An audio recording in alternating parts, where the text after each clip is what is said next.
जी, आज हम बात करेंगे कि ट्रांसपोर्ट का जो बिज़नेस है वो कैसा है दुबई में। कुछ पॉइंट्स आपके इल्म में लाते जाएं। वीडियो का आगाज़ अल्लाह पाक के बाबरकत नाम से जिसने तमाम इंसानों को खूबसूरत शक्ल शुबात दी। दुरूद पाक आप सल्लल्लाहु अलैहि वसल्लम की ज़ात अक़दस पे लाखों करोड़ों दुरूद इस्लाम। अगर आप हमारे चैनल पर न्यू हैं तो हमारे चैनल को सब्सक्राइब कर लें और बेल आइकन के बटन को प्रेस कर लें ताकि हर आने वाली नई मालूमाती वीडियो आप लोगों की मोबाइल स्क्रीन पर नज़र आ सकें। जी, दुबई यूनाइटेड अरब इमारात बिज़नेस का एक हब है।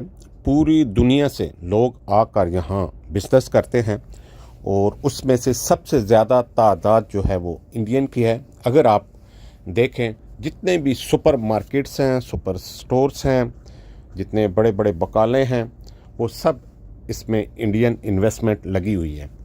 हम बात करते हैं, हमारी फील्ड है ट्रांसपोर्ट के हवाले से, तो ट्रांसपोर्ट में भी एक बहुत बड़ी तादाद हमारे इंडियन, पाकिस्तान, पठान और उसके बाद जो है वो सूरी कम्युनिटी इसमें आती है। और इन लोगों ने यहाँ आकर अपनी ट्रांसपोर्ट कंपनियाँ बनाई, फिर गाड़ियाँ ली और उसके बाद प्रॉपर जो है इससे बेनिफिट उठाया। हम छोटे लेवल पे बात करें तो जो ड्राइवर तबका होता है वो कोशिश करता है कि वो खुद ही गाड़ी ले, किस्तों में ले, फिर उसे कैश करे, फिर आगे 1 से 2 ले, 3 ले, 4 ले, इसी तरह। और कुछ लोग होते हैं जिन्होंने ट्रांसपोर्ट का जो है वो लाइसेंस बनवाया होता है, ट्रेडिंग लाइसेंस LLC बनवा के, और ख़ुद उनकी अपनी गाड़ियाँ नहीं होती। इसी तरह मुख्तलिफ़ लोग उनके साथ अटैच होते हैं, वो मुख्तलिफ़ लोगों को वीज़े देते हैं, वही लोग आके अपनी गाड़ियाँ डालते हैं कंपनी में और उसके बाद मंथली पेमेंट या साल की जो नंबर प्लेट की पेमेंट है वो पेड करते हैं।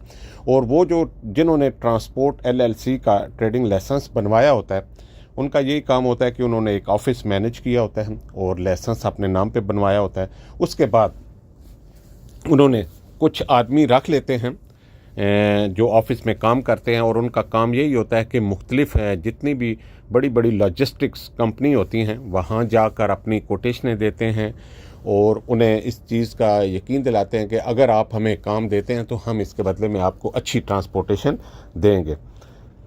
तो उनकी अपनी गाड़ी नहीं होती, वही उनकी कंपनी में जो गाड़ियाँ होती हैं उन्हीं को वो लोग उनके साथ अटैच करते हैं। मैं एक मिसाल दूं कि जबल अली में एक काम है कंटेनर लाइन का। तो कंटेनर लाइन में एक ट्रांसपोर्ट कंपनी, उसके पास 25 से 30 गाड़ियाँ हैं, तो वो उसको अपनी कोटेशन देती है और उसमें अपनी 25 से 30 गाड़ियाँ लगा देती है। अब हर इंडिविजुअल बंदा काम नहीं पकड़ सकता, अगर पकड़ता भी है, करता भी है, तो उसको ज़ाहिर है एक बीच में वाया चाहिए, एक ऑफिस चाहिए जिसके थ्रू वो सिस्टम को मैनेज करता है।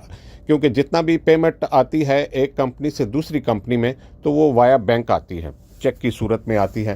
तो आगे जो ऑफिस वाला है या ट्रांसपोर्टर है या ताजर है वो इंडिविजुअल को पेमेंट करता रहता है। मैं इसको थोड़ा सा और एक्सप्लेन आसानी से कर देता हूँ कि सऊदीया का जो लोड है वो आप एक ट्रांसपोर्टर से करते हैं, एक ताजर से करते हैं।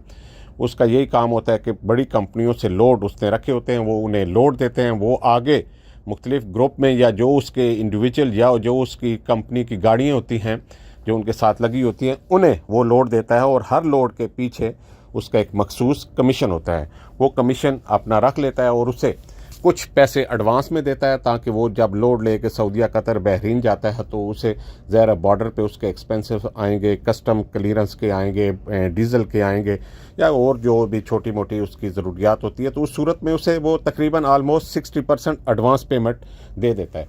जैसे ही गाड़ी वो वहाँ खाली करता है सऊदीया में, बहरीन में, तो वापस आकर वो उसको पेपर देता है और जो उसकी बाकी की बैलेंस पेमेंट होती है वो उसको ड्राइवर को दे देता है।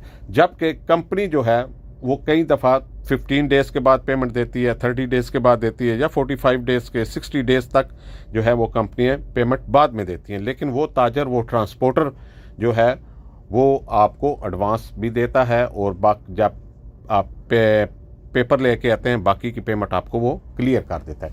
उसका यही काम होता है कि उसने इन्वेस्टमेंट अपने पास से लगाई होती है, मार्केट में उसने इन्वेस्टमेंट लगाई हुई है और उसी मार्केट की इन्वेस्टमेंट से वो प्रॉफिट कमा रहा होता है। हर बंदे के पीछे वो, मैं एक मिसाल दे रहा हूँ कि 500 दिरहम कमा रहा है या 1000 दिरहम कमा रहा है, लेकिन गाड़ी वाले को वो एडवांस दे भी रहा है और अपना सिस्टम भी चला रहा है। बाकी जितनी क्लियरेंस काम होते हैं वो ट्रांसपोर्ट वाला मैनेज कर रहा होता है। कंपनी को इस लिहाज से कोई टेंशन नहीं होती। अब अगर डायरेक्ट कंपनी एक गाड़ी को लोड देती है तो फिर उसके लिए काफ़ी मसाइल होती हैं। छोटी कंपनियां देती रहती हैं, लेकिन जितनी बड़ी कंपनी हैं वो ट्रांसपोर्टर को ही देती हैं, और ट्रांसपोर्टर का बाकायदा एक ऑफिस, एक सिस्टम, एक मैनेजमेंट होती है, उसके तहत चल रहा होता है।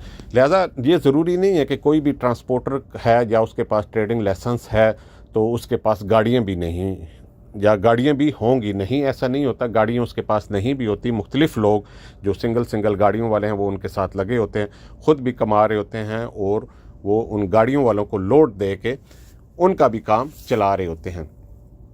इसी तरह कई व्हाट्सएप ग्रुप बने होते हैं, वहाँ पे वो लोग लोड छोड़ते हैं, कोई भी जो गाड़ी फारग होती है वो उनसे लोड ले लेती है। तो ये खूबसूरत सिस्टम है। उस सिस्टम में आप आके जो है यहाँ कमा सकते हैं, और नुकसान का अंदेशा बहुत कम रहता है, क्योंकि गाड़ियाँ इंश्योरेंस होती हैं, और कुछ लोग अपने तौर पे यूनियन में भी इंटर्ड होते हैं। तो उस सूरत में अगर खुदा न खास्ता गाड़ी एक्सीडेंट हो जाती है, या गाड़ी जो है वो आपकी आग पकड़ लेती है, या बिल्कुल डैमेज हो जाती है, तो उस सूरत में आपको जो है वो पेमेंट इंश्योरेंस से भी मिलती है और यूनियन वाले भी देते हैं। तो यहाँ पर चांस बहुत कम रहता है कि आपका बिज़नेस जो है वो तबाह हो जाएगा। तो जो लोग इन्वेस्टमेंट लगाना चाहते हैं वो लगाएं, लेकिन थोड़ा बहुत एक्सपीरियंस का होना बड़ा ज़रूरी है। उसके साथ आप एक अच्छा मैनेज कर सकते हैं अपने काम को। हमेशा की तरह हमारी दुआएं आप लोगों के साथ हैं। अल्लाह पाक आपको खुश खुरम रखे, आप जहां भी रहें खुश रहें। हमें दें इजाज़त इससे अगली वीडियो तक इस पैगाम के साथ कि दुनिया में कोई भी नेकी का काम कर जाएं, अगर आप दुनिया फ़ानी से चले भी जाएँ तो नेकियों का सिलसिला रुकने ना पाए। अल्लाह हाफिज़, अल्लाह ने के बान।